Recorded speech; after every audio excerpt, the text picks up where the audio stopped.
नमस्कार दोस्तों, आप सभी का स्वागत है हमारे YouTube चैनल BCS अकेडमी पर। और आज की इस वीडियो में हम नीट IIT से रिलेटेड वीडियो लेकर आए हैं। इस वीडियो में हम ग्रेविटेशन से रिलेटेड कुछ महत्वपूर्ण टॉपिकों का अध्ययन करेंगे। आज की इस वीडियो में हम गुरुत्वीय क्षेत्र, गुरुत्वीय विभव और गुरुत्वीय स्थितिज ऊर्जा के बारे में अध्ययन करेंगे। साथ में इन पर आधारित न्यूमेरिकल क्वेश्चंस भी यहाँ पर देखेंगे। तो विद्यार्थियों, यदि आप हमारे YouTube चैनल पर नए हैं तो चैनल को सब्सक्राइब कर दीजिए, साथ में बेल आइकन भी दबा दीजिए ताकि आपको आगे की वीडियोस की नोटिफिकेशन मिलती रहे।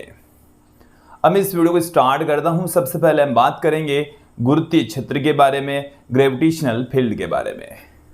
विद्यार्थियों, हम इसी से रिलेटेड ही टॉपिक कक्षा 12 का जो टॉपिक है विद्युत आवेश एवं उससे उत्पन्न क्षेत्र, जिसको हम विद्युत क्षेत्र कहते हैं, सिमिलर टाइप का टॉपिक चलेगा। तो यहाँ पर इसको अच्छे से समझ लीजिए ताकि वो हमें बेटर तरीके से समझ में आ जाए। देखिए, गुरुत्वीय क्षेत्र है क्या? गुरुत्वीय क्षेत्र किसी पिंड के चारों ओर का वह क्षेत्र होता है जिसमें किसी अन्य द्रव्यमान को रखने पर वह आकर्षण बल का अनुभव करता हो। तो उस क्षेत्र को हम गुरुत्वीय क्षेत्र कहते हैं। देखिए, जैसे ये हमारे पास में कोई द्रव्यमान है, ये कोई द्रव्यमान है, तो इस द्रव्यमान के चारों ओर का वह क्षेत्र, ये कोई द्रव्यमान है, तो इस द्रव्यमान के चारों ओर हम क्या करेंगे? एक ऐसा क्षेत्र लेंगे। ये एक क्षेत्र है, तो इस क्षेत्र में यदि हम कोई दूसरा द्रव्यमान रख दें, ये कैपिटल M है, यदि यहां पर हम क्या रख दें, कोई अन्य द्रव्यमान रख दें, तो उस अन्य द्रव्यमान पर यदि कोई आकर्षण बल यदि लग रहा है, आकर्षण बल यदि काम कर रहा है, तो उस क्षेत्र को हम गुरुत्वीय क्षेत्र कहते हैं। तो एक बार फिर से डेफिनेशन सुन लीजिए कि किसी द्रव्यमान के चारों ओर या किसी पिंड के चारों ओर का वह क्षेत्र जिसमें किसी अन्य पिंड को रखने पर वह आकर्षण बल का अनुभव करे, गुरुत्वीय क्षेत्र कहलाता है, ग्रेविटेशनल फील्ड कहलाता है। ओके, फिर मैं बात करूंगा गुरुत्वीय क्षेत्र की तीव्रता की। तो किसी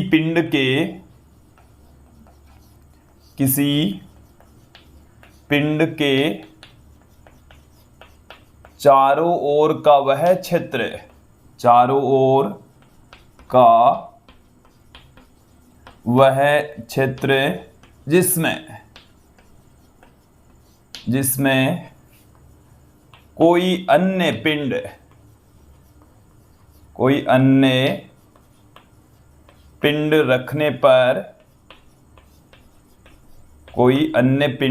रखने पर वह आकर्षण बल का अनुभव करे, आकर्षण बल का अनुभव करें, तो उस क्षेत्र को हम क्या कहेंगे? गुरुत्वीय क्षेत्र कहलाता है, गुरुत्वीय क्षेत्र कहलाता है। ओके, अब देखिए, इसी से ही रिलेटेड एक राशि है गुरुत्वीय क्षेत्र की तीव्रता। गुरुत्वीय क्षेत्र की तीव्रता, देखिए, गुरुत्वीय क्षेत्र की तीव्रता का मतलब है उस क्षेत्र का मान है, और गुरुत्वीय क्षेत्र की तीव्रता को हम Eg से पुट करेंगे। किससे लिखा जाएगा? Eg। तो देखिए क्या होता है एक्चुअल में कि किसी पिंड के चारों ओर जब द्रव्यमान युक्त पिंड है, द्रव्यमान होगा ही, तो उसके चारों ओर एक क्षेत्र उत्पन्न हो जाएगा जिसमें कोई अन्य पिंड या कण को रखने पर वह आकर्षण बल का अनुभव करता है। तो उस पिंड पर प्रति एकांक द्रव्यमान पर लगने वाला जो बल होता है, आकर्षण बल होता है, उसी को ही हम गुरुत्वीय क्षेत्र की तीव्रता कहते हैं। तो गुरुत्वीय क्षेत्र में रखे प्रति एकांक द्रव्यमान पर लगने वाला गुरुत्वाकर्षण बल ही क्या कहलाता है? गुरुत्वीय क्षेत्र की तीव्रता कहलाता है। ओके, जैसे मान लीजिए कि हमारे पास में क्या है, ये कैपिटल M द्रव्यमान है। इस कैपिटल M द्रव्यमान से स्मॉल r दूरी पर हमने क्या रख दिया? एक स्मॉल m द्रव्यमान रख दिया। कैपिटल M द्रव्यमान से कितनी दूरी पर? स्मॉल r दूरी पर। गुरुत्वीय क्षेत्र के अंदर ही हमने एक स्मॉल m द्रव्यमान रख दिया। तो इन दोनों के बीच में लगने वाला जो आकर्षण बल है F वेक्टर बराबर होता माइनस में capital G, capital M, small m बट्टे में आर स्क्वायर आर कैप, ये लगता है।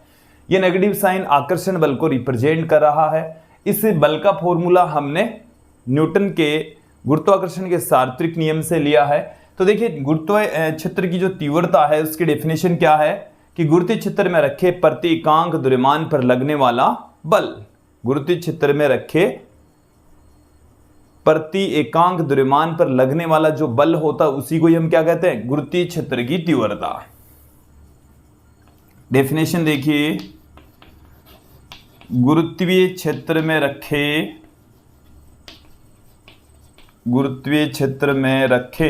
प्रति एकांक द्रव्यमान पर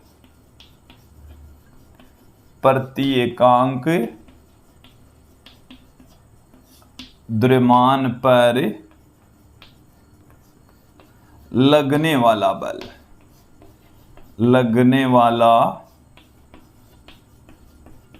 गुरुत्वाकर्षण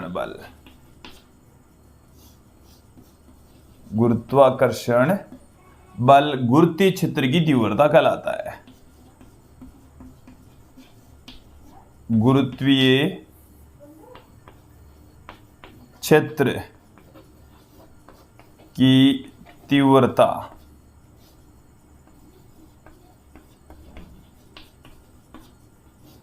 कहलाता है।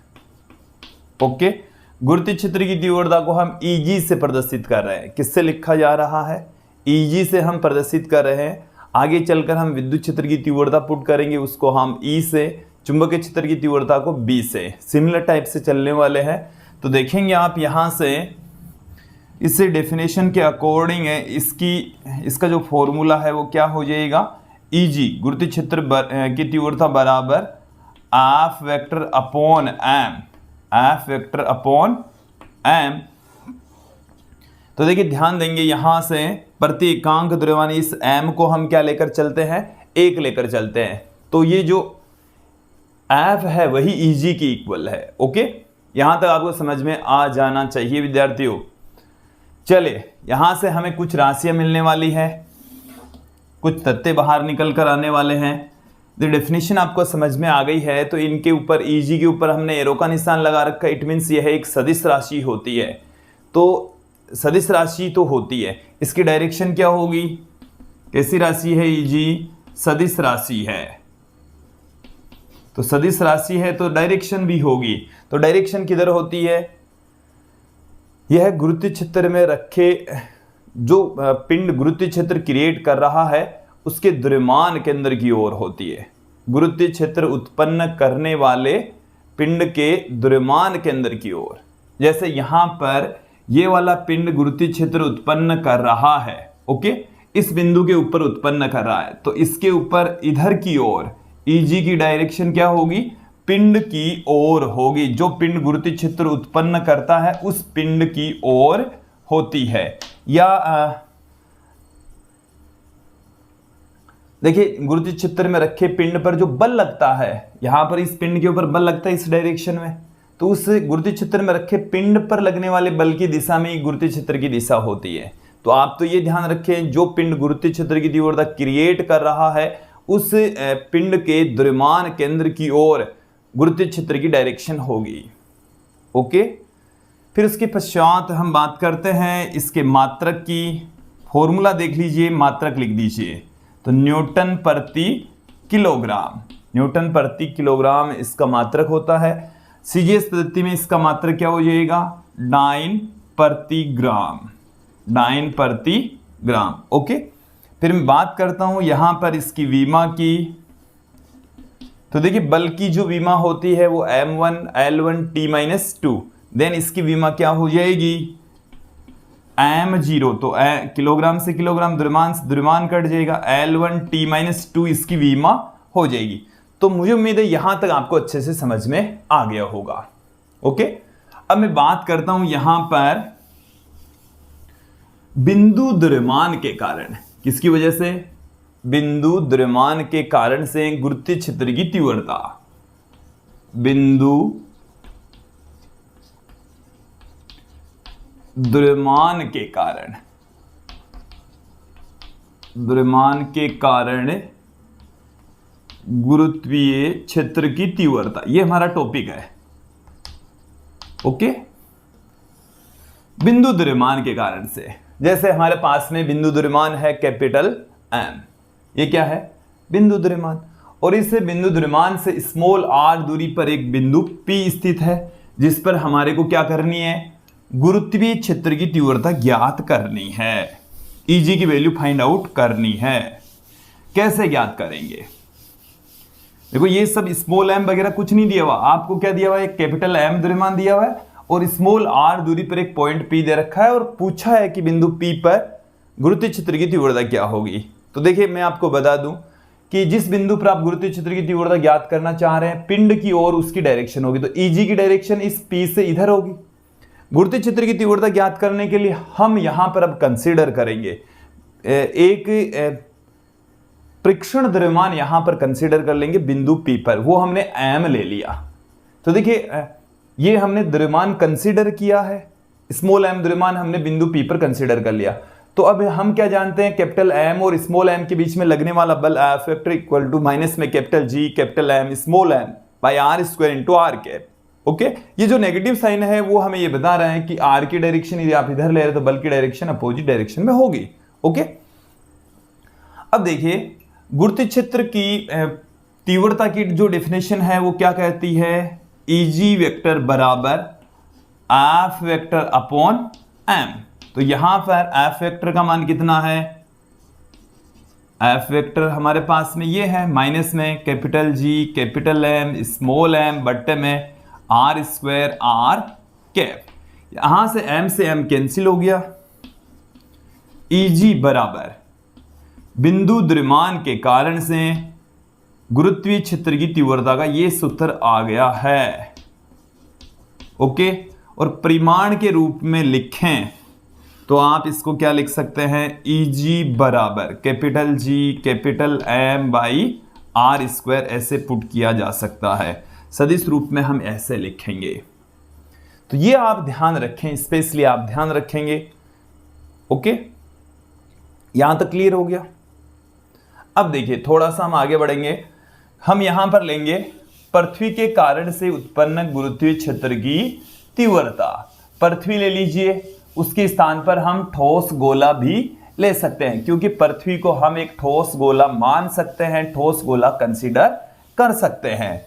तो हम किसी ठोस गोले के कारण से गुरुत्वीय क्षेत्र की तीव्रता यहां पर देखेंगे, गोले के बाहर, गोले के पृष्ठ पर और गोले के अंदर, तीनों जगह पर हम यहां पर देखने वाले हैं। एक एक करके देख लेते हैं। अब हमारा टॉपिक क्या है? ठोस गोले। ठोस गोले को हम क्या कह सकते हैं? पृथ्वी भी ले सकते हैं। क्या ले सकते हैं?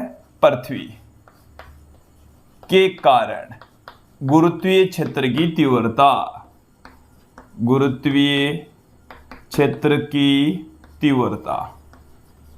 ओके, सबसे पहले हम इसके लिए क्या ज्ञात करेंगे? गोले के बाहर, गोले के बाहर यहां पर स्मॉल आर कैपिटल आर से बड़ा होगा। ये हमारे पास में एक ठोस गोला है। कैसा गोला है? ठोस गोला है। ओके, इस ठोस गोले के केंद्र से स्मॉल आर दूरी पर एक पॉइंट पी स्थित है। इस ठोस गोले की जो रेडियस है वो कितनी है? कैपिटल आर है। यहां पर जो स्मॉल आर है वो कैपिटल आर से बड़ा है। तो गोले के बाहर गुरुत्वीय क्षेत्र की तीव्रता क्या हो जाएगी? तो देखिए विद्यार्थियों, सीधा सिंपल बिंदु द्रव्यमान के कारण से जो गुरुत्वीय क्षेत्र की तीव्रता क्रिएट होती है, सिमिलर टाइप में होने वाली है। ईजी वेक्टर बराबर, ईजी वेक्टर बराबर क्या हो जाएगा? माइनस में कैपिटल जी कैपिटल एम, इसका द्रव्यमान है कैपिटल एम, बट्टे में आर स्क्वायर आर कैप। सीधा सीधा फॉर्मूला, कहीं कोई दिक्कत नहीं है।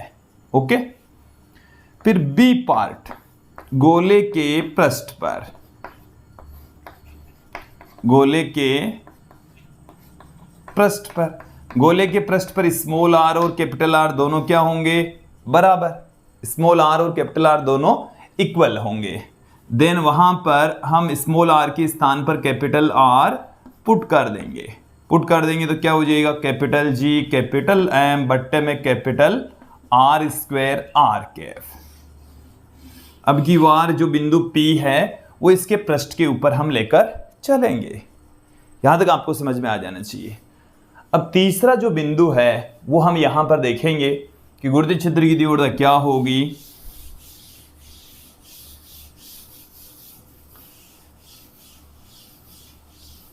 हम अब की बार तीसरा जो हमारा बिंदु है गुरुत्वीय क्षेत्र की तीव्रता हम ज्ञात करेंगे गोले के अंदर। सी पार्ट क्या है, गोले के अंदर, और गोले के अंदर स्मॉल आर कैपिटल आर से छोटा होगा, स्मॉल आर कैपिटल आर से छोटा होगा। देन यहां पर हमें क्या मिलने वाला है, मैं पहले गोला बना लेता हूं। ये हमारे पास में गोला और ये गोले का केंद्र है।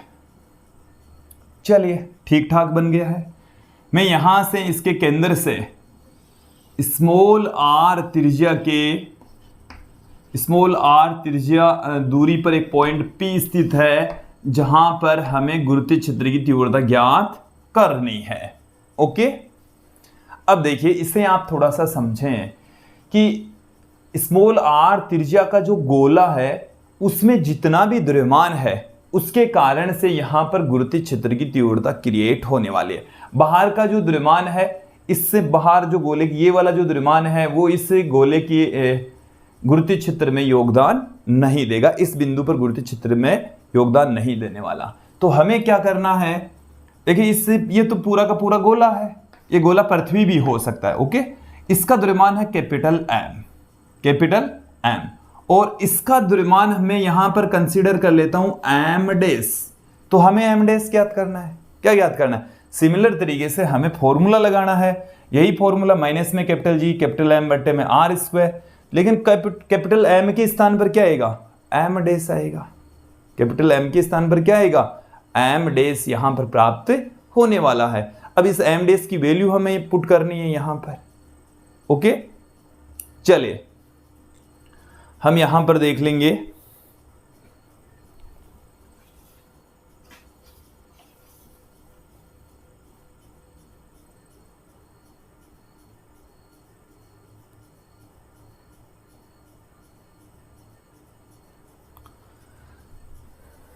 देखो तो द्रव्यमान बराबर क्या होता है, पहले मैं घनत्व ज्ञात कर लेता हूं। यहां पर घनत्व रो बराबर होता है द्रव्यमान बट्टे में आयतन। तो आयतन इसका कितना है, 4/3 पाई आर क्यूब।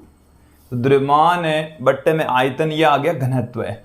अब हमें क्या ज्ञात करना है, इस गोले का द्रव्यमान एम डेस बराबर द्रव्यमान बराबर क्या होता है, आयतन इंटू घनत्व। तो इसका आयतन कितना होगा, 4/3 पाई आर क्यूब। ये तो इसका आयतन हो गया। अब घनत्व ये रहा, अरे द्रव्यमान बराबर क्या होता है, आयतन इंटू घनत्व होता है। ओके, तो आयतन तो कितना 4/3 पाई आर क्यूब, और घनत्व ये रहा capital M 4/3 pi R cube. तो एम डेस की वैल्यू हमें क्या मिल चुकी है, 4/3 पाई से 4/3 पाई कैंसिल, क्या आ गया, एम आर क्यूब बट्टे में कैपिटल आर क्यूब, ये हमें मिल चुका है। ओके, अब हम ज्ञात करेंगे बिंदु P पर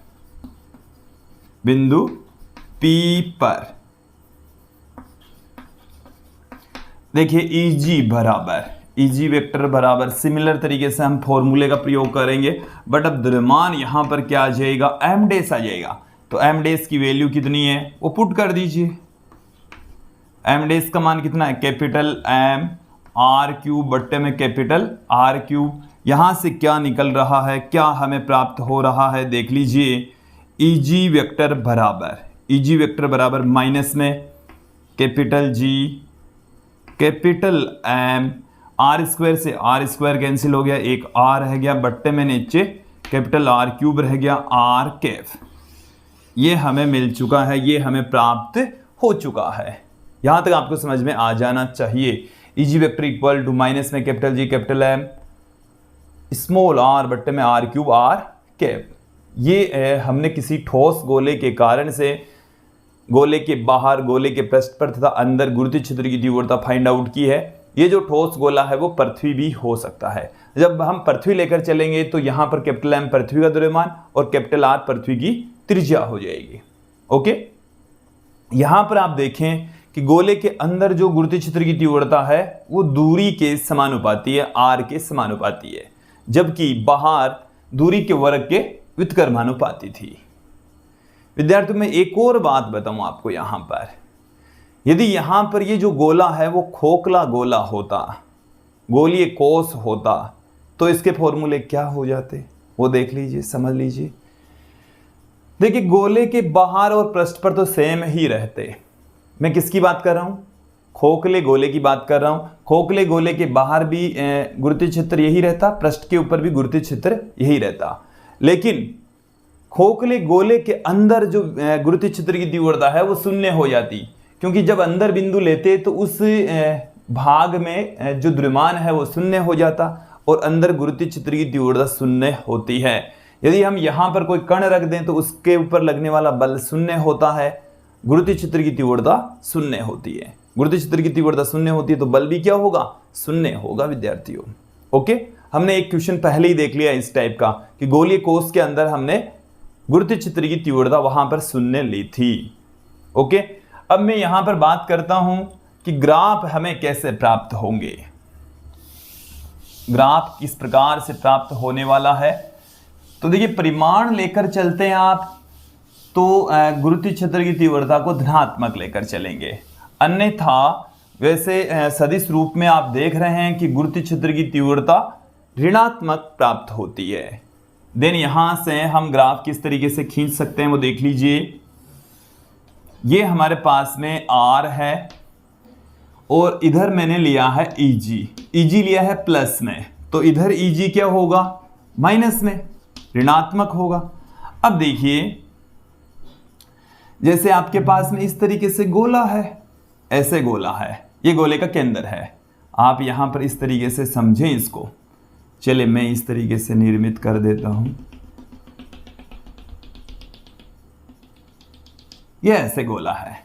तो देखिए गोले के अंदर तो जो गुरुत्वीय क्षेत्र की तीव्रता होती है वो इस तरीके से बढ़ती है। केंद्र के ऊपर 0 होगी और अंदर आप जैसे जैसे चल रहे हैं तो स्मॉल r जब तक कैपिटल R के बराबर नहीं हो जाता, अंदर तो क्या रहता है? EG ये समानुपाती होती है। पृष्ठ के ऊपर इसका मान हो जाता अधिकतम, फिर इसका मान इस तरीके से घटता जाता है। EG है वो दूरी के वर्ग के व्युत्क्रमानुपाती होता है। ये मैंने नेगेटिव में इसलिए दिखाया क्योंकि EG का मान क्या होता है? माइनस में होता है। परिमाण सहित लेंगे तो यहां से ये जो ग्राफ है ऊपर रिफ्लेक्ट हो जाएगा, इस तरीके से प्राप्त होगा। ओके, ये आपको समझ में आ जाना चाहिए, ग्राफ भी अच्छे से समझ में आ जाना चाहिए। ये किसी ठोस गोले के लिए, पृथ्वी के लिए गुरुत्वीय क्षेत्र की तीव्रता का दूरी के साथ में ग्राफ है। यदि यहां पर हमारे पास में खोखला गोला होता तो इसका जो डायग्राम है वो क्या हो जाता विद्यार्थियों? अंदर खोखले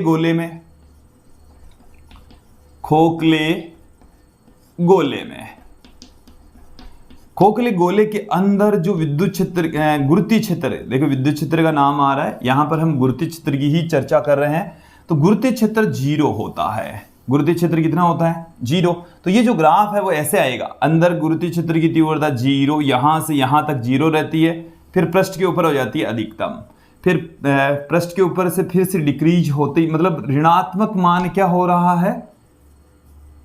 नेगेटिव में इसका परिमाण क्या हो रहा है? कम हो रहा है। अनंत पर इसका मान 0 हो जाता है। तो ऐसा ग्राफ हमें मिलने वाला है। मुझे उम्मीद है आपको यहां तक जो मैंने गुरुत्वीय क्षेत्र की चर्चा की है, बताया है, वो अच्छे से समझ में आ गया। अब देखो इस पर आधारित क्वेश्चन कैसे पूछे जाते हैं। देखिए बिंदु द्रव्यमान के कारण से, एक बिंदु द्रव्यमान है और उस बिंदु द्रव्यमान के कारण से गुरुत्वीय क्षेत्र की तीव्रता यदि आप समझ लेते हैं, समझ में आ गई है, तो फिर कहीं कोई दिक्कत नहीं होने वाली है। जैसे मान लीजिए हमारे पास में एक समबाहु त्रिभुज है। कैसा त्रिभुज है? समबाहु त्रिभुज है। एक क्वेश्चन में आपके सामने रख रहा हूं यहां से, ये हमारे पास में एक समबाहु त्रिभुज है। यहां पर स्मॉल m द्रव्यमान का, यहां पर भी एक स्मॉल m द्रव्यमान का और यहां पर भी एक स्मॉल m द्रव्यमान का हमने कण रख दिया है। तो इसके केंद्रक पर गुरुत्वीय क्षेत्र की तीव्रता कितनी होगी? तो देखिए, इसको मैं m1 कह दूं, इसको मैं m2 कह दूं और इसको हम m3 कह दें। ये L, ये L, ये L। तो इस द्रव्यमान के कारण से, m1 के कारण से गुरुत्वीय क्षेत्र होगा इधर Eg, इसके कारण होगा इसके पास की ओर, ये होगा E2, E2 E1 ऐसे पुट कर देते हैं। इसके कारण होगा इधर E3। ओके, ये है केंद्रक G। यहां तक आपको समझ में आ जाना चाहिए। तो देखिए, यहां पर E1, E2 और E3 तीनों के ही जो मान होंगे, परिमाण होंगे, वो सेम होंगे और डायरेक्शन अलग अलग होती है। इनका हम घटकों में वियोजन करते हैं और घटकों में वियोजन करने के पश्चात ये एक समरूप आकृति है। कुल गुरुत्वीय क्षेत्र की तीव्रता कैपिटल G के ऊपर कितनी हो जाती है? 0 प्राप्त हो जाती है। कैसे प्राप्त होती है वो भी देख लीजिए।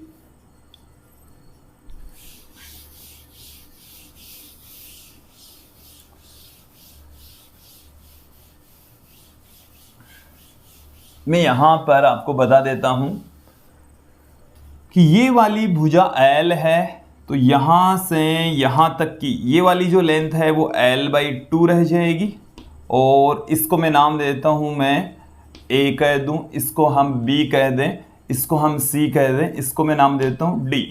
तो देखिए, मुझे निकालना है CD। तो CD बराबर क्या आएगा? कर्ण का स्क्वायर माइनस आधार का स्क्वायर का रूट। तो ये आ गया हमारे पास में 3/4 L स्क्वायर। तो इसको हम कहते हैं √3/2 L। तो यहां से यहां तक की जो लेंथ है वो √3/2 L है। मुझे क्या चाहिए? CG। CG देखिए, ये जो अनुपात है वो 2 और यहां से यहां तक जो अनुपात होता है वो 3। तो CG बट्टे में CD, ये जो अनुपात है वो 2:3 होता है, क्योंकि जो केंद्रक है वो इसको 2:1 में विभाजित करता है।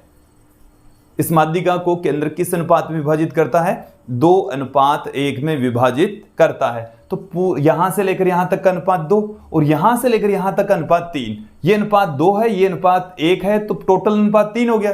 तो क्या आ गया? CG 2, CD 3। देन यहां से हमें CG चाहिए ना अपन को, तो CG बराबर क्या आ गया? 2/3 CD। CD कितना है? CD है √3/2 L। 2 से 2 कैंसिल हो गया। ये हमारे पास में CG बराबर आ गया L/√3। ये आ चुका है। CG बराबर हमें क्या मिल चुका है विद्यार्थियों? L/√3। तो जितना CG है, C से लेकर G तक है, उतना का उतना ही क्या है? AG, उतना ही है BG। ये तीनों सेम है डिस्टेंस। ये वाली डिस्टेंस, क्योंकि समबाहु त्रिभुज हमने लिया है, तो AG बराबर है BG बराबर है CG और ये हमने L/√3 निकाल ली है। ओके, मैं यदि यहां पर बात करूं E1, E2 और E3 तीनों का परिमाण समान है और किसके बराबर है? कैपिटल G स्मॉल m बट्टे में दूरी का वर्ग। तो दूरी यहां पर कितनी है? L/√3 का स्क्वायर। तो 3 कैपिटल G स्मॉल m बट्टे में L का स्क्वायर, ये है। अब यहां पर आप देखेंगे, डायग्राम को देखिए, तीनों का परिमाण समान होता है। अब इनको हम घटकों में वियोजित कर देंगे। यहां से यहां तक का एंगल 120, यहां से यहां तक 120, यहां से यहां तक 120, ये एंगल 60 डिग्री, ये एंगल भी कितना? 60 डिग्री। तो मैं यहां पर इनका घटकों में वियोजन कर देता हूं। ये हमारे पास में 3 सदिश हैं, ये E1 है, ये E2 है और ये E3 है। ये एंगल 60 डिग्री, ये एंगल भी 60 डिग्री। ओके, तो इस E1 का इस डायरेक्शन में घटक क्या हो गया? E1 cos 60 degree. इसका इस डायरेक्शन में घटक क्या हो गया? E2 cos 60 degree. इसका इस डायरेक्शन में घटक क्या हो गया, E1 साइन 60 डिग्री, इधर क्या हो गया, E2 साइन 60 डिग्री। देखिए E1 और E2 दोनों का मान समान, इधर भी साइन 60 डिग्री, इधर भी साइन 60 डिग्री, दोनों एक दूसरे को क्या कर देते हैं, निरस्त कर देते हैं। जबकि ऊर्ध्वाधर घटक देखे E1 cos 60, E2 cos 60 और ये ऊपर, तो कुल जो गुरुत्वीय क्षेत्र है कैपिटल G मतलब केंद्र के ऊपर, वो क्या हो जाएगा, E3 ऊपर की ओर, माइनस में E1 cos 60 डिग्री, माइनस में E2 cos 60 डिग्री। देखिए E1 और E2 खुद E3 के बराबर है, तो माइनस में 2 E3 cos 60 डिग्री, और cos 60 डिग्री का मान कितना होता है, 1/2। तो यहां से कुल जो गुरुत्वीय क्षेत्र है वो कितना प्राप्त हो रहा है, 0 प्राप्त हो रहा है, 0 प्राप्त हो रहा है। तो ऐसा क्वेश्चन हमने पहले भी देखा था, यहां पर भी देख लिया। वो जो पहले हमने जो क्वेश्चन देखा था वो गुरुत्वाकर्षण बल का था, यहां पर क्या है, ये गुरुत्वीय क्षेत्र का है। देखो सममित आकृतियों के लिए, सममित आकृतियों के लिए यदि उनके केंद्र की बात करें तो गुरुत्वीय क्षेत्र वहां पर 0 हो जाएगा, क्योंकि आमने सामने का निरस्त हो जाएगा, और कुल गुरुत्वीय क्षेत्र कितना हो जाएगा, 0 हो जाएगा। जैसे मैं बात यहां पर करूं कि हमारे पास में कोई आयत हो या वर्ग हो, तो उनके केंद्र के ऊपर, या जैसे वर्ताकार कोई वलय हो, एक समान द्रव्यमान वाली कोई वृत्ताकार वलय हो, तो उसके केंद्र पर गुरुत्वीय क्षेत्र कितना होना है, 0 होगा। कितना होगा, 0 होगा। तो देखिए कि जैसे मैं यहां पर ले लेता हूं एक वर्ग ले लिया, तो इनके विकिरणों का प्रतिच्छेद जो बिंदु है यहां पर यदि सेम द्रव्यमान रखा हुआ है, सेम द्रव्यमान रखा है, तो यहां इधर का जो गुरुत्वीय क्षेत्र है E1, इधर का E2, इधर का E3 और इधर का E4, चारों का परिमाण समान होगा। ये इसको कैंसिल कर देगा, ये इसको कैंसिल कर देगा, कुल कितना हो जाएगा, 0 हो जाएगा। यदि आयत होता तो भी 0 हो जाता, यदि यहां पर वर्ग के स्थान पर क्या ले, हम आयत ले लें, तो भी गुरुत्वीय क्षेत्र की तीव्रता कितनी होगी, 0 होगी, 0 होगी। ओके, ऐसे ही यदि हम एक समान कोई वृत्ताकार वलय ले लें, तो यहां पर Eg का मान कितना होना है, क्योंकि इसके छोटे से अल्पांश के कारण इधर, इसके छोटे से अल्पांश के कारण इधर, इसी प्रकार से आमने सामने के अल्पांश एक दूसरे को निरस्त कर देंगे। इसकी वजह से इधर एक बार देख लें, इसकी वजह से इधर ऐसे है, द्रव्यमान की ओर गुरुत्वीय क्षेत्र की तीव्रता होती है। तो यहां तक मुझे उम्मीद है कि गुरुत्वीय क्षेत्र की तीव्रता आपको अच्छे से समझ में आ गई है। ये एक सदिश राशि होती है, इसलिए किसी बिंदु के ऊपर गुरुत्वीय क्षेत्र की तीव्रता यदि आपको फाइंड आउट करनी है, ज्ञात करनी है, तो उस बिंदु पर अलग अलग द्रव्यमानों के कारण से उत्पन्न गुरुत्वीय क्षेत्र की तीव्रताओं का सदिश योग करना होगा। आपको क्या करना है, अलग अलग द्रव्यमानों के कारण से उत्पन्न गुरुत्वीय क्षेत्र के सदिश योग कर देना है। देखो सदिश राशियों का तो सदिश योग होना है, उसमें डायरेक्शन महत्व रखती है। अदिश राशियों का बीजगणितीय योग होता है। बीजगणितीय योग का मतलब हो गया कि यदि माइनस में तो माइनस के चिन्ह सहित पुट कर दीजिए, दिशा से कोई लेना देना नहीं है। आगे बात समझ में। आगे जो हम टॉपिक पढ़ने जा रहे हैं वो एक अदिश राशि होगी, और वहां पर किसी बिंदु पर यदि हम उनका परिणामी मान ज्ञात करेंगे, जैसे गुरुत्वीय विभव ज्ञात करेंगे, तो गुरुत्वीय विभव का परिणामी जो मान होगा वो अलग अलग द्रव्यमानों के कारण से उत्पन्न गुरुत्वीय विभवों के बीजगणितीय योग के बराबर। सदिश राशियों का तो होता है सदिश योग, अदिश राशियों का होता है बीजगणितीय योग। ये आप ध्यान रखें, माइंड में फिट बैठा लीजिए। चलिए आगे बढ़ते हैं। इसका जो सेकंड पार्ट है आज के हमारी इस वीडियो का, इसमें हम गुरुत्वीय विभव यहां पर देखने वाले हैं। चलिए आगे बढ़ते हैं। चलिए अब हम बात करेंगे यहां पर गुरुत्वीय विभव की, ग्रेविटेशनल पोटेंशियल। गुरुत्वीय विभव क्या है? देखिए आपने कक्षा 10 में विद्युत विभव पढ़ा था। वहां पर हमने एक आवेश को अनंत से विद्युत क्षेत्र के किसी बिंदु तक लेकर आए थे। लाने में जो भी काम करना पड़ता है उस काम को ही हम क्या कह रहे थे, विद्युत विभव कह रहे थे। ये हमने कक्षा 10 में पढ़ा, और कक्षा 12 में भी हम विद्युत विभव पढ़ते हैं। सिमिलर टाइप से गुरुत्वीय विभव की डेफिनेशन होती है। यहाँ पर हम प्रति एकांक द्रव्यमान को अनंत से गुरुत्वीय क्षेत्र के किसी बिंदु तक लेकर आएंगे और लाने में जो भी कार्य करना पड़ता है वह कार्य ही गुरुत्वीय विभव कहलाता है। या हम कह सकते हैं लाने में खर्च की गई ऊर्जा गुरुत्वीय विभव कहलाता है। एक बार डेफिनेशन फिर से सुन लीजिए कि प्रति एकांक द्रव्यमान को अनंत से गुरुत्वीय क्षेत्र के किसी बिंदु तक लाने में किया गया कार्य या खर्च की गई ऊर्जा गुरुत्वीय विभव कहलाता है, ग्रेविटेशनल पोटेंशियल कहलाता है। अभी इसका फॉर्मूला देखेंगे। चलिए, डेफिनेशन क्या है? प्रति एकांक द्रव्यमान को प्रति एकांक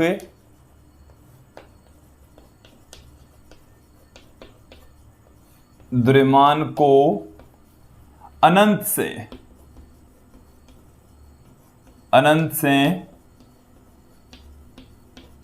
गुरुत्वीय क्षेत्र के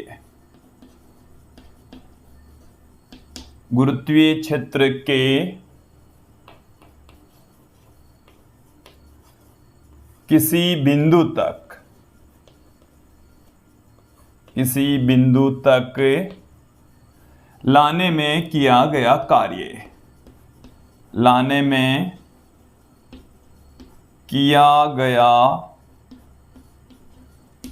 कार्य गुरुत्वीय विभव कहलाता है। गुरुत्वीय विभव कहलाता है। ओके, तो देखिए गुरुत्वीय विभव को हम यहां पर Vg से पुट करेंगे। किससे लिखा जाएगा? Vg। और यदि हम अनंत से स्मॉल m द्रव्यमान को ला रहे हैं और लाने में किया गया कार्य W है, तो Vg बराबर हम W अपॉन में m से पुट करेंगे। लाने में खर्च की गई जो ऊर्जा है वो U है, तो U बाई m से इसको पुट करेंगे। ये हमारे पास में इसका सूत्र आ गया।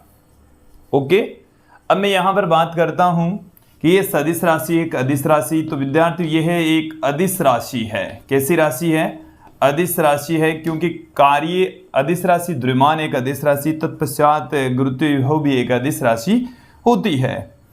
बात करते हैं इसके मात्रक की, तो इसका मात्रक क्या होगा?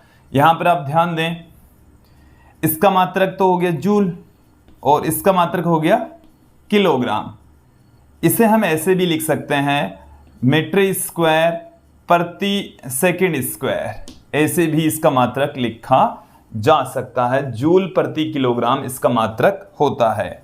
बात करते हैं इसकी विमा की, तो देखिए इसकी विमा इसके मात्रक के अकॉर्डिंग क्या हो जाएगी? m0 L2 T-2 इसकी विमा हो जाएगी।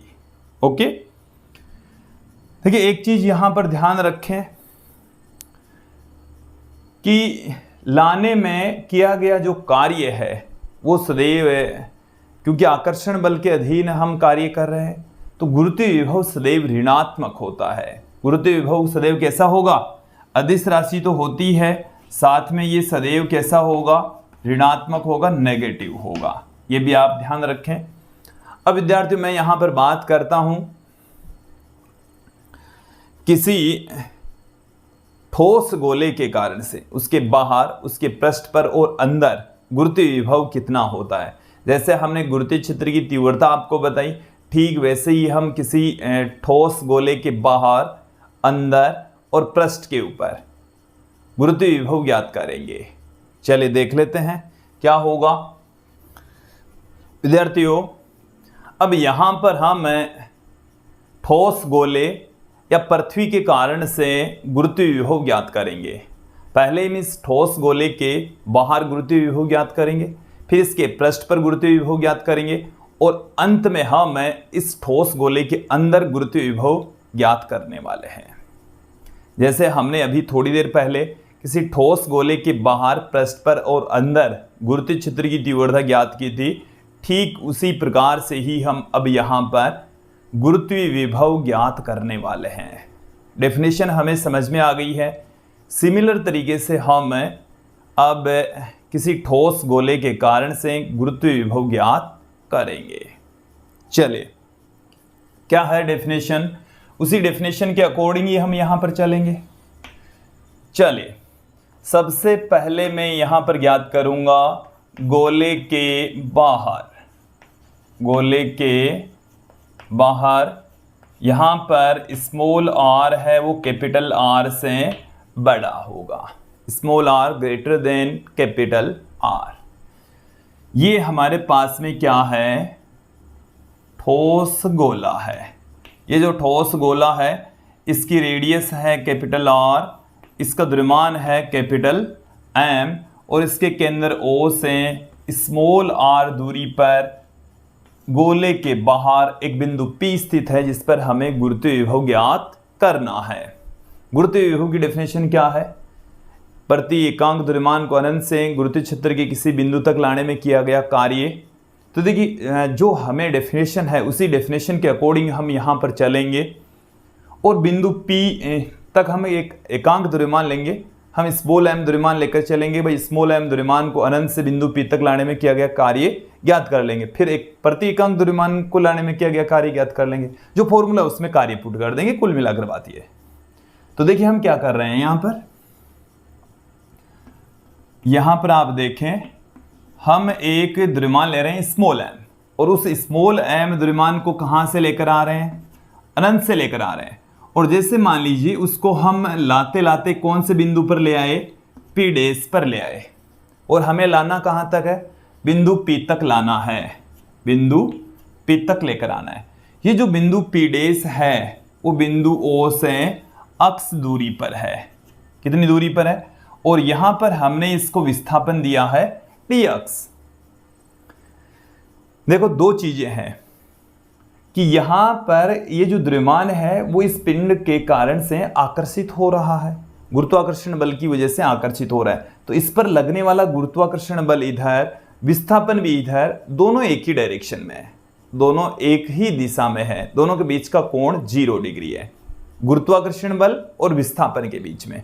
तो सबसे पहले हम क्या करेंगे, इस dx विस्थापन में किया गया कार्य ज्ञात कर लेंगे। तो छोटा सा विस्थापन देने में किया गया कार्य हमें मिल जाएगा। फिर हम ज्ञात करेंगे अनंत से r दूरी तक लाने में किया गया टोटल वर्क डन, टोटल कितना कार्य किया जाता है वो ज्ञात कर लेंगे। चलिए क्या हो जाएगा, देखिए dx विस्थापन देने में किया गया कार्य, देने में किया गया कार्य। देखिए कार्य छोटा सा तो dw, और कार्य बराबर हम क्या लिख सकते हैं, बल गुणा विस्थापन, इस तरीके से पुट कर सकते हैं, F vector dot dx vector. तो यहां पर ये जो F और dx है दोनों एक ही डायरेक्शन में, तो दोनों के बीच का कोण 0, तो यहां पर ये आ गया हमारे पास में F dx हमें प्राप्त हो चुका है।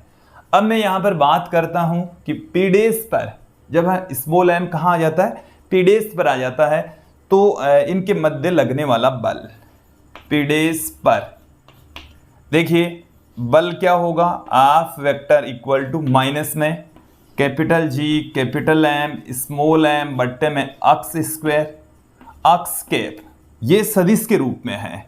किस फॉर्म में है, सदिश के रूप में। बट अब तो हमने इनका क्या कर लिया, अदिश गुणा कर लिया, हमें F dx मिल चुका है। तो F यहाँ पर जो F वेक्टर था उसका परिमाण है, क्योंकि सदिशों का अदिश गुणनफल के पश्चात पहले सदिश का परिमाण दूसरे सदिश का परिमाण ऐसे ही तो पुट करते हैं। देन यहाँ पर ये तो अदिश राशि प्राप्त हो गई, ये हमें सदिश की फॉर्म में प्राप्त हुआ। ये कहाँ से लिखा हमने, न्यूटन के नियम से लिखा। इसको अदिश रूप में लिखूं तो मैं क्या लिख दूं, F equal to capital G capital M, दोनों तरफ से इसका परिमाण ले लीजिए, अक्स स्क्वायर, ये हमें मिल चुका है। तो जो कार्य है वो हमें क्या मिल जाएगा, F की वैल्यू यहां पर पुट कर दूं, capital G capital M small m बट्टे में अक्स स्क्वायर dx, ये आ गया छोटा सा विस्थापन देने में किया गया कार्य, capital G capital M small m by x square. अब हम इसको कहां से लेकर आ रहे हैं, अनंत से लेकर आ रहे हैं। कहां से लेकर आ रहे हैं? अनंत से। और अनंत से बिंदु P तक लाने में किया गया टोटल वर्क डन हमें फाइंड आउट करना है। तो देखिए अनंत से R दूरी तक लाने में किया गया कार्य, R दूरी तक लाने में किया गया कार्य, तो टोटल वर्क डन W से मैं पुट कर दूं, अनंत से हम R दूरी तक ला रहे हैं तो इसका हम इंटीग्रेशन कर देते हैं। तो इंटीग्रेशन अनंत से R capital G capital M small m by x square dx, then हमें क्या मिल जाएगा? W बराबर हमें क्या मिल रहा है? देखिए क्या प्राप्त हो रहा है, जो कांस्टेंट है उसे आप इंटीग्रेशन से बाहर पुट कर दीजिए। इंटीग्रेशन के अंदर क्या रह जाएगा? x की घात -2 बट्टे से ऊपर जाते ही तो क्या हो गई? -2। और इसका जो इंटीग्रेशन है वो क्या हो गया? Capital G capital M small m, तो इसका इंटीग्रेशन हो गया माइनस में 1/x। चले मैं यहीं पर पुट कर देता हूं, माइनस में 1/x हो गया। लिमिट यहां पर अनंत से R तक। अब इनको मिटा देता हूं, ये तो हमने यूज में ले लिया है। चलिए थोड़ा सा टाइम जरूर लग रहा है फॉर्मूले को फाइंड आउट करने के लिए, बट आपको समझ में आ जाएगा कैसे आया है फॉर्मूला। फिर हम डायरेक्ट ही फॉर्मूले पुट करेंगे वैसे तो माइनस में capital G capital M small m upper limit put करेंगे, फिर माइनस का साइन लगाकर लोअर लिमिट पुट कर देंगे। तो जो वर्क डन आ गया है वो आ गया ये। ओके, अब गुरुत्वीय विभव की जो डेफिनेशन है वो क्या कहती है? Vg बराबर W बाई M। तो W कितना? ये रहा, M से भाग लगा देंगे तो क्या आ गया? माइनस में कैपिटल G कैपिटल M बट्टे में R। तो विद्यार्थियों ये हमें सूत्र प्राप्त हो गया है, माइनस में capital G capital M by R। Okay, ये समझ में आ जाना चाहिए। देखिए मैंने ये कहा था कि गुरुत्वीय विभव सदैव ऋणात्मक होता है, तो ये जो कार्य है वो ऋणात्मक हुआ, इस वजह से गुरुत्वीय विभव भी सदैव क्या रहेगा? नेगेटिव में रहेगा, ऋणात्मक रहेगा। गोले के बाहर इसकी वैल्यू क्या है? माइनस में capital G capital M by R। Okay, ये समझ में आ जाना चाहिए। और गुरुत्वीय क्षेत्र की तीव्रता क्या थी? माइनस में कैपिटल G कैपिटल M बट्टे में R स्क्वायर थी। तो यहां पर केवल इतना ही डिफरेंस रहा है। ओके, तो ये तो आ गया है गोले के बाहर। तो गोले के बाहर जो गुरुत्वीय विभव है विद्यार्थियों कितना हमें प्राप्त हुआ? Vg बराबर माइनस में कैपिटल G कैपिटल M बट्टे में R, ये हमें मिल चुका है। फिर मैं बात करता हूं गोले के पृष्ठ पर, बी पार्ट, गोले के पृष्ठ पर। तो गोले के पृष्ठ पर स्मॉल r और कैपिटल R दोनों क्या होंगे? बराबर। स्मॉल r और कैपिटल R दोनों को इक्वल पुट कर दीजिए। तो पृष्ठ के ऊपर क्या आ जाएगा? Vg बराबर माइनस में कैपिटल G कैपिटल M बट्टे में कैपिटल R, ये आ गया है। ओके, फिर मैं बात करता हूं गोले के अंदर, सी पार्ट, गोले के अंदर। तो देखिए गोले के अंदर जो गुरुत्वीय विभव है विद्यार्थियों, ध्यान देंगे आप, माइनस में कैपिटल G कैपिटल M बट्टे में, यहां पर मैं पुट कर रहा हूं 2r³। देखिए इसका थोड़ा सा बड़ा है फॉर्मूला, ये आया कैसे वो मैं आपको समझा देता हूं। 2r² माइनस r², ये इसका फॉर्मूला है। विद्यार्थियों कैसे प्राप्त हुआ ये, थोड़ा सा समझें इसको। ये फॉर्मूला काफी महत्वपूर्ण फॉर्मूला है, इसे आप ध्यान में रखेंगे ही। कैसे ज्ञात करेंगे? वही तरीका है कि आप अनंत से कहां तक लेकर आएंगे? अभिष्ट बिंदु तक लेकर आएंगे। जिस बिंदु पर आप गुरुत्वीय विभव ज्ञात कर रहे हैं उस बिंदु तक आपको अनंत से उस प्रत्येकांक द्रव्यमान को लेकर आना है। तो यहां पर हमारे पास में जो अब की बार अंदर की बात करेंगे तो अंदर बिंदु यहां पर होगा, द्रव्यमान यहां पर आ जाएगा इतना ही। इस बिंदु से जो द्रव्यमान है हम पिंड को लेकर आएंगे अनंत से, तो प्रति एकांक द्रव्यमान को अनंत से इस बिंदु P तक लेकर आएंगे। तो देखिए पृष्ठ तक जो लाएंगे, पहले इस इंटीग्रेशन को हम क्या करेंगे, दो टुकड़ों में तोड़ देंगे। अनंत से कैपिटल R तक, अनंत से कैपिटल R तक लेकर आएंगे, क्योंकि कैपिटल R मतलब इसकी पृष्ठ तक लाने में, जो प्रति एकांक द्रव्यमान को लाने में किया गया कार्य, ये हमें पता है। फिर हम क्या करेंगे, इसको कैपिटल R से स्मॉल r तक लेकर आएंगे। अब कैपिटल R से जब स्मॉल r तक लाएंगे तो यहां पर हम छोटा सा अल्पांश लेंगे, उसकी दूरी हम लेंगे पहले x dx, और यहां पर जो द्रव्यमान है वो भी वेरिएबल है, द्रव्यमान है वो भी चेंज हो रहा है। जैसे दूरी आप आगे खिसकेंगे ना, वैसे वैसे ये जो द्रव्यमान है वो भी बदलता चला जाएगा। तो हम इस द्रव्यमान को क्या करेंगे, द्रव्यमान को घनत्व के पदों में कन्वर्ट कर लेंगे। द्रव्यमान बराबर आयतन इंटू घनत्व है, आयतन इंटू घनत्व है। फिर जो घनत्व तो कांस्टेंट रहेगा, आयतन इंटू घनत्व के अंदर जो आयतन है उसमें 4/3 पाई x क्यूब आएगा, तो x के पद भी वहां पर आ जाएंगे, और x के पदों के फलस्वरूप जो इंटीग्रेशन होगा वो थोड़ा सा डिफरेंट होगा, बट फाइनली जो आंसर मिलने वाला है, देखो मेरी बात समझना कि भाई अनंत से इसके पृष्ठ तक लाने में किया गया कार्य है वो तो हमारे पास में ये है ही। फिर हम क्या करेंगे, इसमें यहां पर अनंत से स्मॉल r की बजाय कैपिटल R, फिर अनंत से मतलब कैपिटल R से स्मॉल r, दो टुकड़ों में तोड़ लिया। उस कंडीशन में जो बल है ये capital G capital M small m, तो ये कैपिटल M है, इसको आयतन इंटू घनत्व लिखेंगे, तो आयतन तो हो गया 4/3 पाई x क्यूब इंटू घनत्व है, तो घनत्व तो कांस्टेंट आ जाएगा, बाहर आ जाएगा। जो x स्क्वायर से x स्क्वायर कट जाएगा, x रहेगा अंदर, क्या रहेगा, जो भी कट पिट कर आएगा हमें यहां पर मिल जाएगी। तो x का इंटीग्रेशन करेंगे तो x स्क्वायर बट्टे में 2 आएगा, क्या आएगा, x स्क्वायर बट्टे में 2। फिर वापस वही रो का मान पुट करके फाइनली ये मान आना है। क्या मैं जो बोल रहा हूं वो आपको समझ में आया? मुझे उम्मीद है आपको समझ में आ गया होगा। फिर ये हमारे पास में गुरुत्वीय विभव का सूत्र है। तो गोले के अंदर स्मॉल r दूरी पर माइनस में कैपिटल G कैपिटल M बट्टे में 2r³ 3r² माइनस r², ये आ गया। गोले के केंद्र पर कितना हो जाएगा, इसी फॉर्मूले से ही हम गोले के केंद्र पर गुरुत्वीय विभव ज्ञात करेंगे।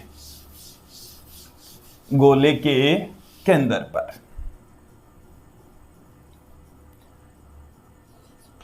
गोले के केंद्र पर भी ज्ञात कर लेते हैं। गोले के केंद्र पर, तो गोले के केंद्र पर स्मॉल r कितना हो जाएगा, 0। देन यहां से क्या मिल जाएगा, v केंद्र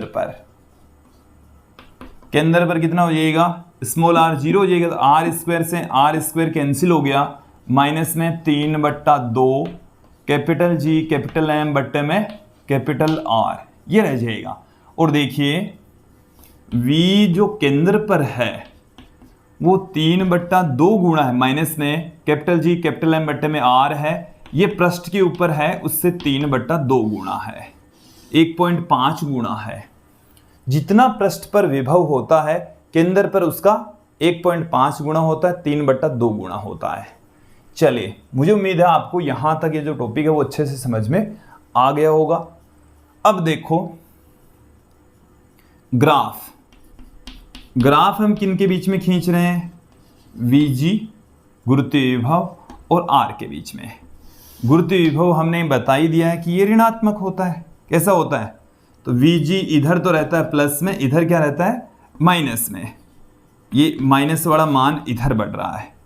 अब देखो ध्यान देना कि जब स्मॉल r कैपिटल R के बराबर होता है तब तो जो इसका मान है वो ये रहता है माइनस में कैपिटल G कैपिटल M बट्टे में R। ये जो मान है इस बिंदु पर माइनस में कैपिटल G कैपिटल M बट्टे में R। फिर जैसे ही पृष्ठ के बाहर चलते हैं तो दूरी के व्युत्क्रमानुपाती होता है, इस तरीके से होगा Vg 1/r। यहां पर देखें इसका मान इस तरीके से होगा, यहां पर जो मान होगा केंद्र के ऊपर V केंद्र पर ये 3/2 गुणा होगा V पृष्ठ वाले से, ये वाला जो मान है ना इससे 1.5 गुणा होगा। ऐसा ग्राफ हमें मिलने वाला है। ओके, तो देखो केंद्र पर आपको विभव दे दे, गुरुत्वीय विभव, कि भाई किसी ठोस गोले के कारण से पृष्ठ के ऊपर विभव कितना है, माइनस में जैसे 100 है, 100 इकाई है, तो केंद्र पर कितना होगा, तो 150 इकाई होगा। कितना होगा, 150 इकाई। तो विद्यार्थियों यहां तक आपको समझ में आ जाना चाहिए, क्लियर हो जाना चाहिए। अब मैं यहां पर एक एग्जांपल लेता हूं कि ये एक अदिश राशि होती है और यदि आपके पास में द्रव्यमानों का एक निकाय है तो किसी बिंदु पर गुरुत्वीय विभव यदि आपको ज्ञात करना है तो अलग अलग द्रव्यमानों के कारण से उत्पन्न जो गुरुत्वीय विभव है उनका आप बीजगणितीय योग कर देंगे। हम ये जानते ही हैं कि गुरुत्वीय विभव सदैव कैसा होता है, ऋणात्मक होता है। तो आप ऋण चिन्ह के साथ में उनकी वैल्यू पुट करते चले जाइए, फाइनली मान आपको प्राप्त हो जाएगा। मैं यहाँ पर एक वर्ग ले लेता हूँ। एल भुजा वाला हमारे पास में एक वर्ग है और उसके प्रत्येक शीर्ष पर स्मॉल m द्रव्यमान का कण रखा हुआ है, तो उसके केंद्र पर गुरुत्वीय विभव कितना होगा। क्वेश्चन समझ लीजिए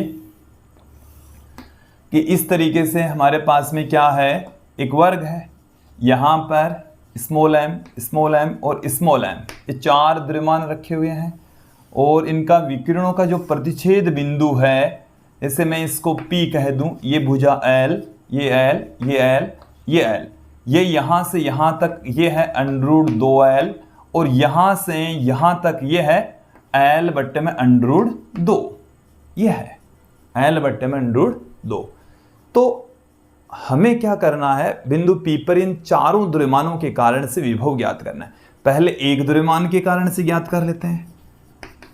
एक द्रव्यमान के कारण, एक द्रव्यमान के कारण, तो उसको मैं Vg डैश से लिख दूं, क्या होगा, माइनस में कैपिटल G, द्रव्यमान यदि स्मॉल m है, दूरी यहां पर L बट्टे में √2 है, तो ये क्या हो जाएगा, माइनस में √2 इंटू में कैपिटल G, कैपिटल या स्मॉल m दे रखा है तो स्मॉल m आ जाएगा, ये आ जाएगा।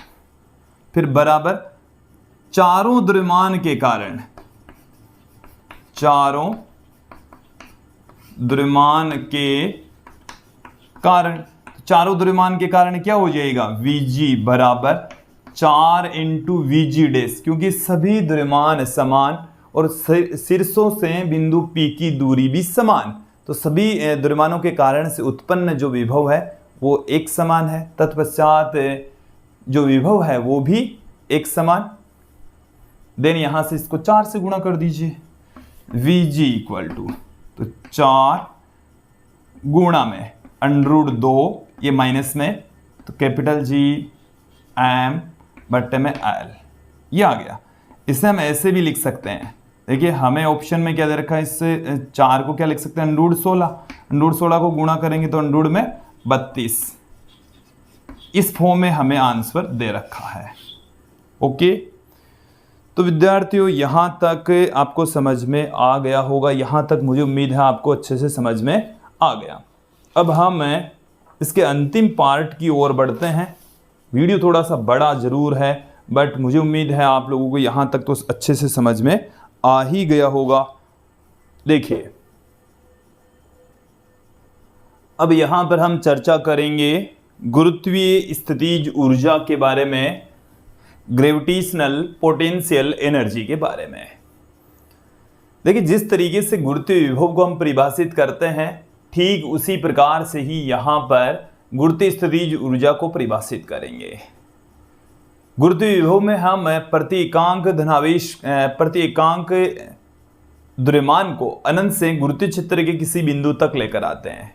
यहाँ पर हम कोई सा भी द्रव्यमान ले लेंगे और उस द्रव्यमान को अनंत से गुरुत्वीय क्षेत्र के किसी बिंदु तक लाने में जो भी कार्य करना पड़ता है वह कार्य ही एक ऊर्जा के रूप में संचित हो जाता है, जिसे हम गुरुत्वीय स्थितिज ऊर्जा कहते हैं।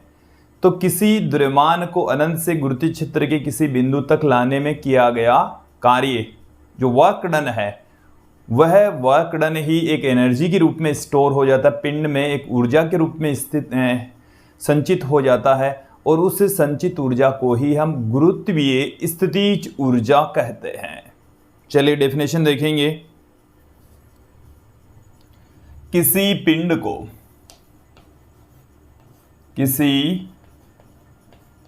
को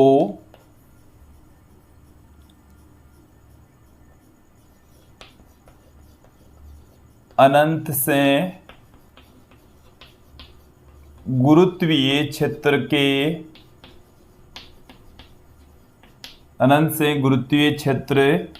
के किसी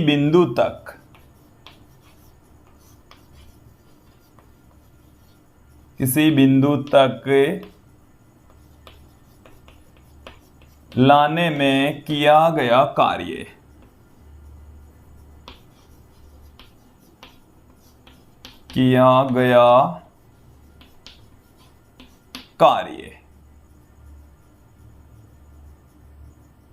ऊर्जा के रूप में संचित हो जाता है।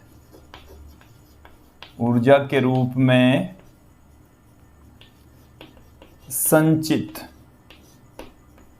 हो जाता है, जिसे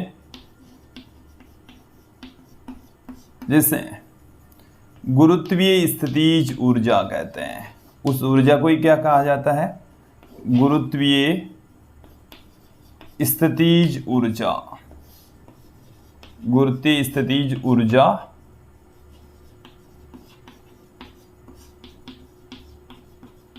कहते हैं। उस एनर्जी को ही क्या कहा जाता है? ग्रेविटेशनल पोटेंशियल एनर्जी कहते हैं।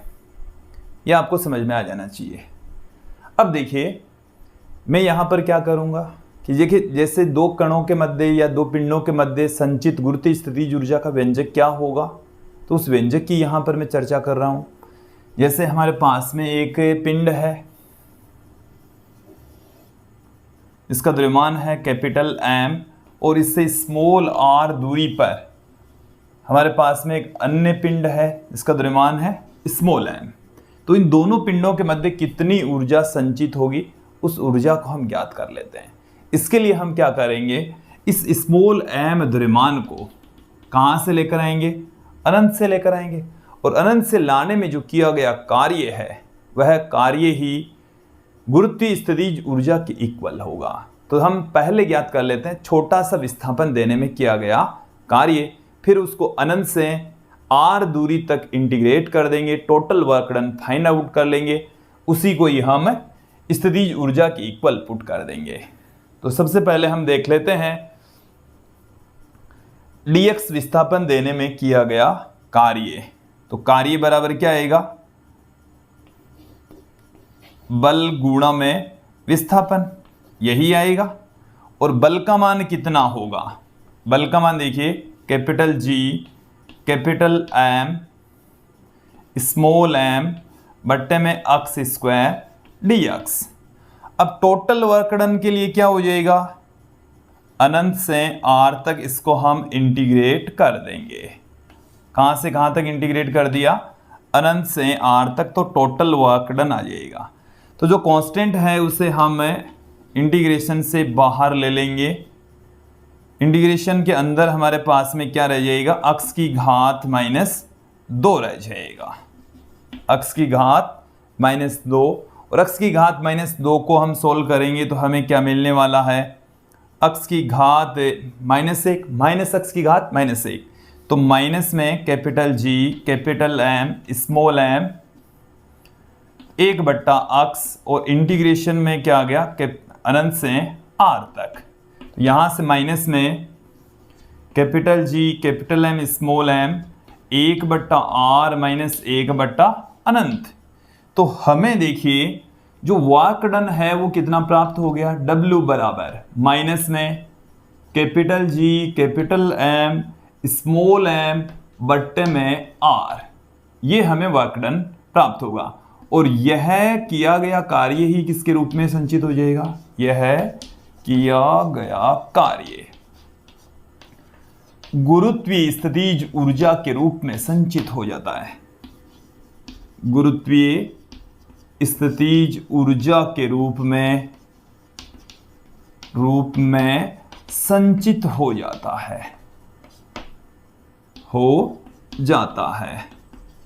ओके, तो यहाँ से गुरुत्वीय स्थितिज ऊर्जा को U से मैं पुट कर रहा हूँ, तो capital G capital M small m बट्टे में R, ये R है वो दोनों पिंडों के मध्य की दूरी है।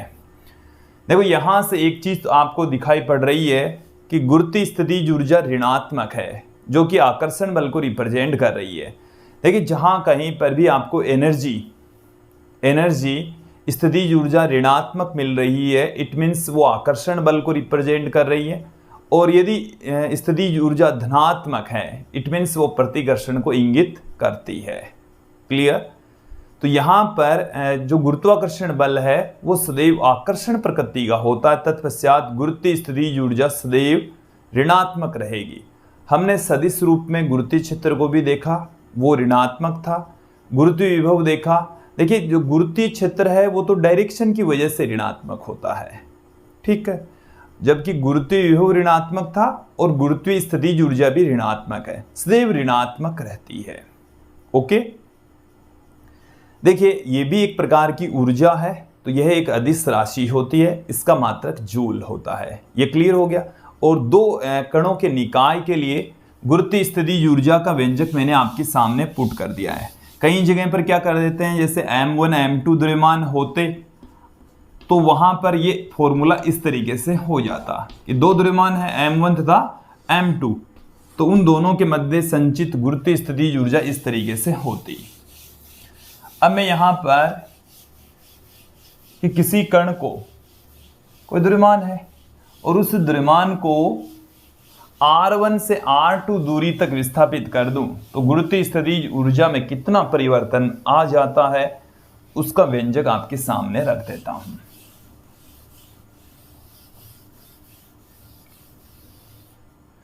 कि जो स्मॉल m द्रव्यमान है, कैपिटल M द्रव्यमान है, या तो ऐसे समझे ये जो मैंने गुरुत्वीय स्थितिज ऊर्जा निकाली है, ये जैसे कैपिटल M जो द्रव्यमान है वो पृथ्वी है या ग्रह है उसका द्रव्यमान है, और स्मॉल m द्रव्यमान को हम अनंत से लेकर आ रहे हैं।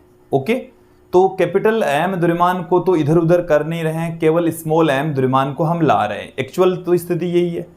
तो हम यहाँ पर क्या करेंगे, इस स्मॉल m द्रव्यमान को R1 दूरी से R2 दूरी तक विस्थापित कर देंगे। कहाँ से कहाँ तक? R1 दूरी से R2 दूरी तक विस्थापित कर देंगे। तो विस्थापन देने में किया गया मतलब जो गुरुत्वीय स्थितिज ऊर्जा है उसमें कितना परिवर्तन होता है ये हम देख लेते हैं। चलिए क्या हो जाएगा, स्मॉल m द्रव्यमान को, स्मॉल m द्रव्यमान को R1 दूरी से R2 दूरी तक विस्थापित करने में किया गया कार्य है, या दूरी तक विस्थापन देने पर गुरुत्वीय स्थितिज ऊर्जा में परिवर्तन, ऊर्जा में परिवर्तन। ओके,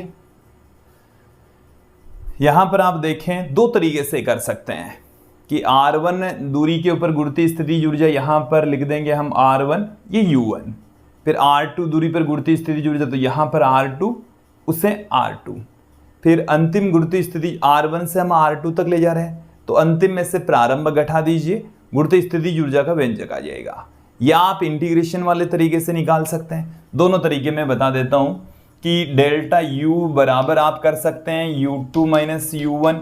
U2 का मान कितना है, माइनस में capital G capital M small m बट्टे में R2, फिर माइनस में U1 का मान कितना है, माइनस में capital G capital M small m बट्टे में R1। ये माइनस माइनस क्या हो जाएगा, प्लस हो जाएगा, तो माइनस में capital G capital M small m 1 बट्टे में R1 माइनस में 1 बट्टे में R2, ये हो जाएगा सूत्र।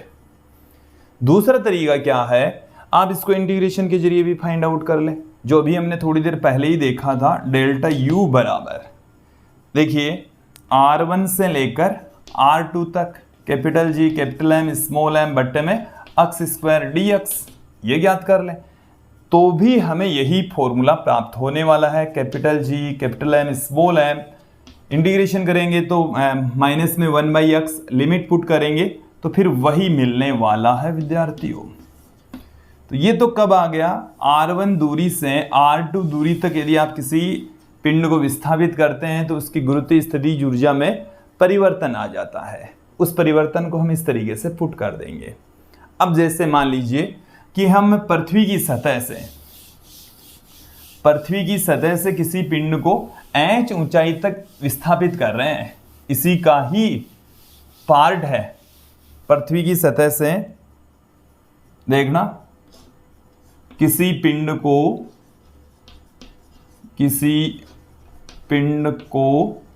पृथ्वी की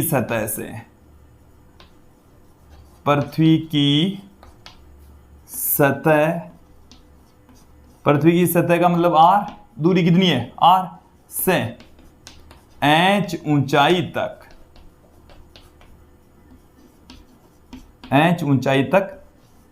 विस्थापित करने पर ओके। यदि हम सतह से r है, R1 को आप कैपिटल R कह दे और R2 है वो R प्लस H हो जाएगा। देन यहां से डेल्टा U बराबर कितना आ जाएगा, capital G capital M small m। ये हमारे पास में फॉर्मूला है, इसमें R1 की जगह हम क्या रख दें कैपिटल R, फिर माइनस में R2 की जगह हम क्या रख दें R प्लस H, ये रख दें।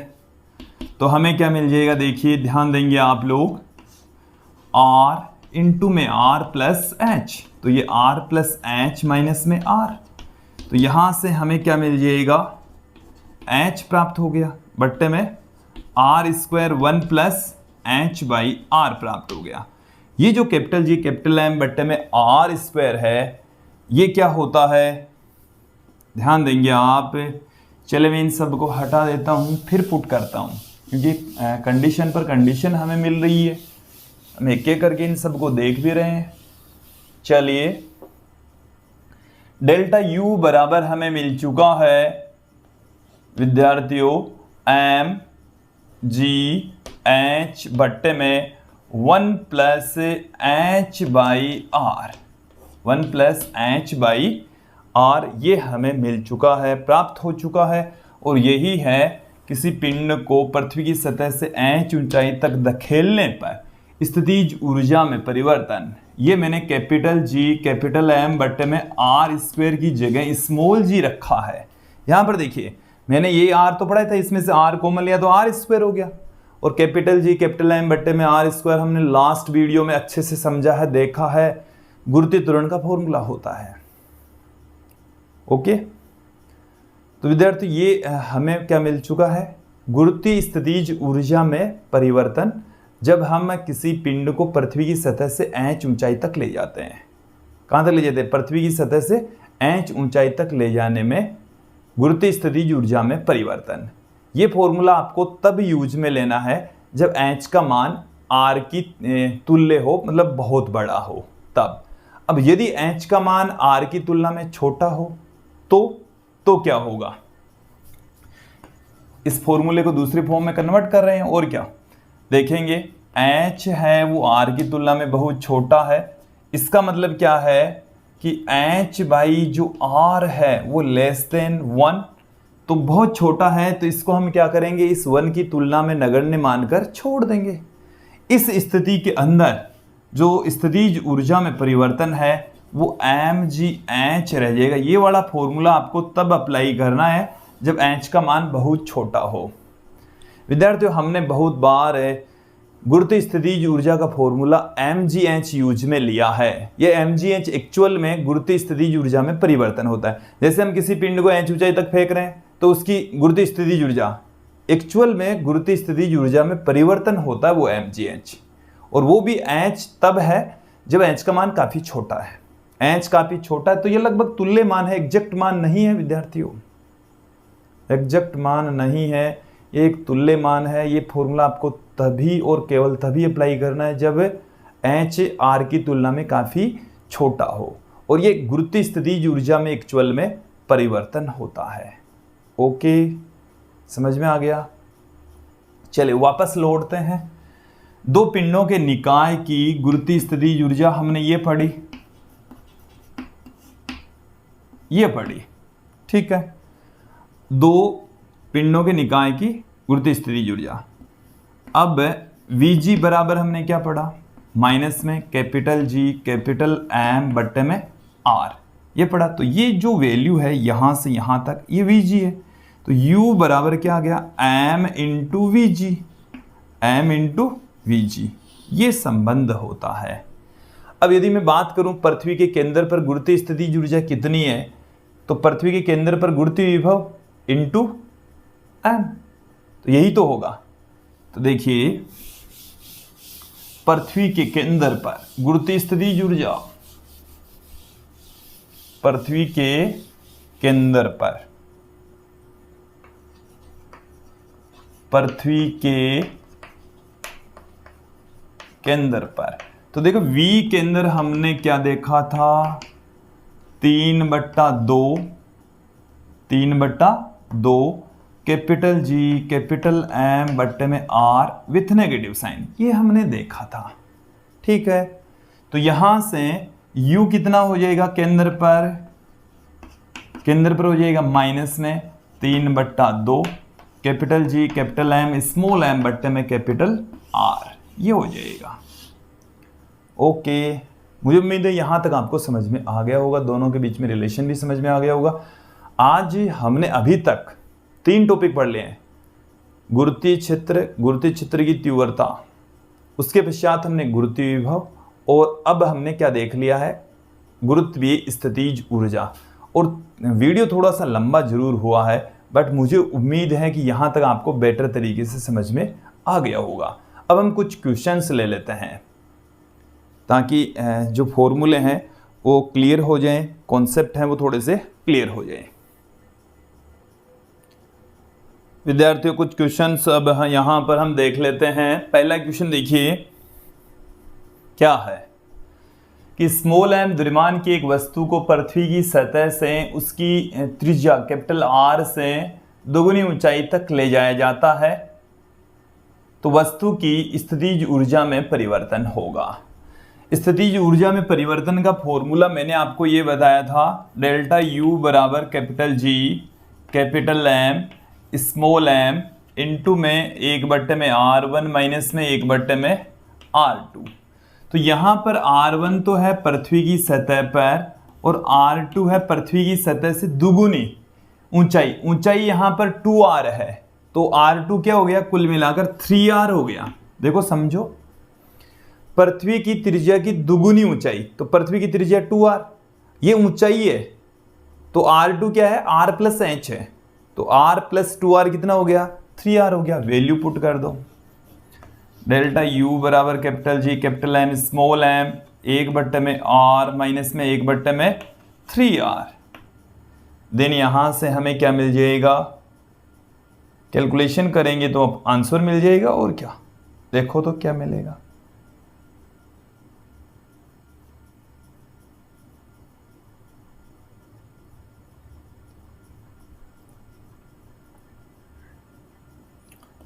देखिए हम क्या पुट कर देंगे, R यहाँ पर कॉमन ले लेंगे, तो capital G capital M small m बट्टे में R, तो 1 माइनस 1/3, तो ये आ गया 2/3, 2/3 capital G capital M small m बट्टे में R, ये हमें प्राप्त हो गया है। आप इसको दूसरी फॉर्म में भी ज्ञात कर सकते थे, तो भी आंसर इसी फॉर्म में ही आता। ठीक है, आप यदि स्मॉल g की टर्म्स में इसका आंसर यदि चाहते हैं तो इसको r से ऊपर नीचे मल्टीप्लाई कर दीजिए, तो r से ऊपर नीचे मल्टीप्लाई करेंगे तो ये तो क्या हो जाएगा, mg हो जाएगा, ये क्या हो जाएगा g, तो ये 2/3 mgr। तो आंसर पर डिपेंड करता है कि ऑप्शन में हमें किस फॉर्म में दे रखा है, इस फॉर्म में दे रखा है तो इसको इस तरीके से कन्वर्ट कर देंगे। ओके, या आप डेल्टा जी वाला वो वाला फॉर्मूला भी लगा सकते हैं, कौन सा, ये फॉर्मूला भी लगा सकते हैं, वैसे दोनों सेम ही थे, mgh बट्टे में 1 प्लस h/r, तो h का मान यहाँ पर 2r के बराबर है, तो r से r कट गया 3 आ गया, यहाँ पर h का मान 2r है। ठीक है, तो यहाँ से 2/3 mgr ही आएगा। ओके, ये फॉर्मूला भी लगा सकते थे, एच की जगह आपको 2r पुट करना था। नेक्स्ट क्वेश्चन देखिए, अच्छा क्वेश्चन है। अगला जो क्वेश्चन हमारे पास में है क्या है वो समझे कि स्मॉल एम द्रव्यमान का एक पिंड,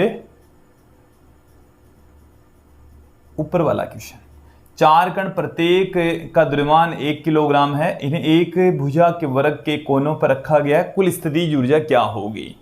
मैं यहां पर एक वर्ग ले रहा हूं, क्वेश्चन को अपन को समझना है, फिर हम इसकी वैल्यू फाइंड आउट करेंगे। ये m1 द्रव्यमान, ये m2 द्रव्यमान, ये m3 और ये m4। इन दोनों के बीच की distance r12, r23, r34, r14 और इन दोनों के बीच की जो डिस्टेंस है, इन दोनों के बीच की जो डिस्टेंस है r13 और इन दोनों के बीच की डिस्टेंस है r24।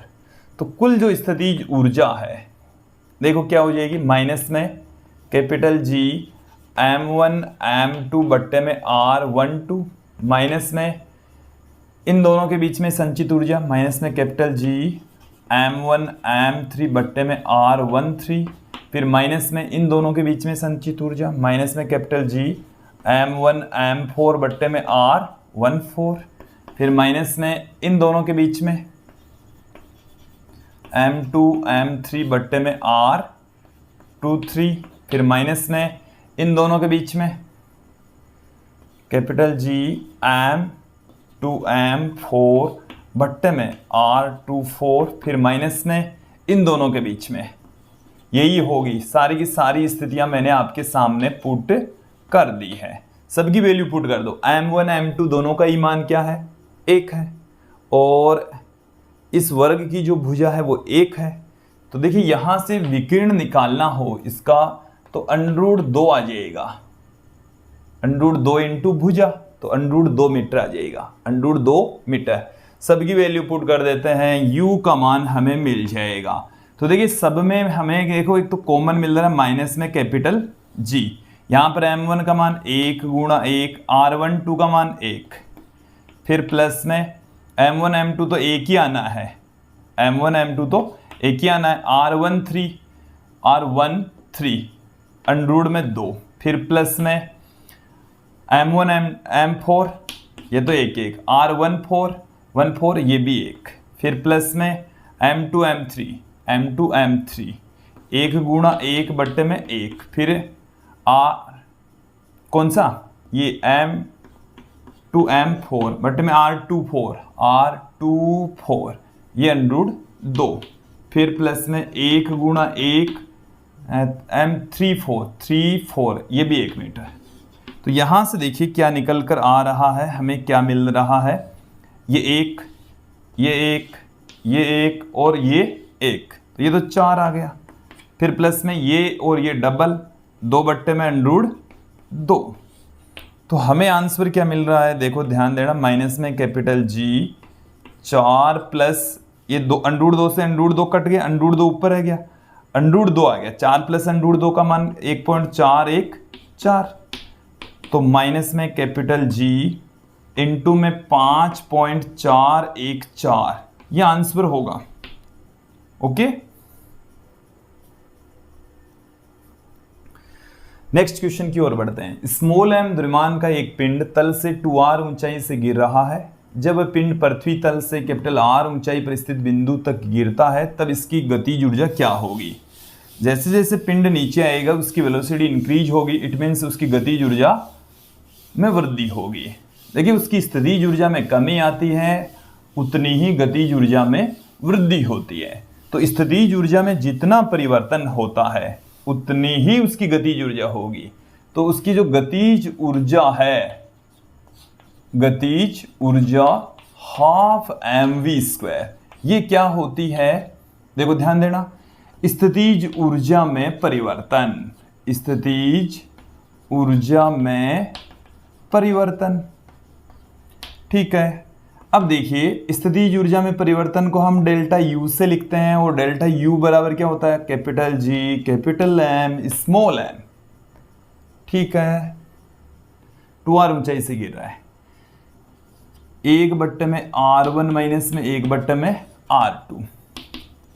Capital G capital M small m. R1 का मान कितना,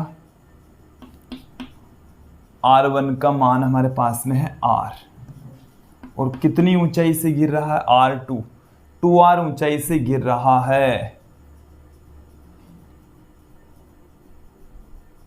तो ये जो 2R है वो यहां पर हो जाएगा 3R। कितना हो जाएगा, 3R। इसको आप समझें कि एक पिंड तल से 2R ऊंचाई से गिरा है। यहां पर ये H का मान है 2R, तो R प्लस 2R कितना हो जाएगा, 3R हो जाएगा। R प्लस 2R कितना हो जाएगा, 3R।